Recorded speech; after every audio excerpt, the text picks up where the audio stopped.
ماضی کے مشہور شاعر ساغر صدیقی وطن کے رہنماؤں کو مشورہ دیتے ہیں، میرے وطن کے رہنماؤں، میرے وطن کے رہنماؤں، ایک ایسا آئین بناؤ جس میں ہو صدیق کی عظمت، جس میں ہو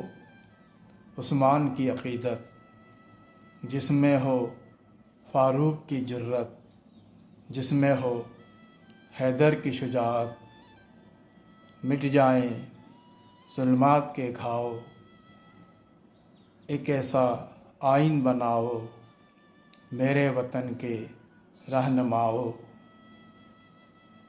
طارق کی تدبیر ہو جس میں، خالد کی تقدیر ہو جس میں، چاہت کی زنجیر ہو جس میں، قرآن کی تاثیر ہو جس میں، مٹ جائیں ظلمات کے گھاؤ میرے وطن کے رہنماؤ، ایک ایسا آئین بناؤ میرے وطن کے رہنماؤ، ایک ایسا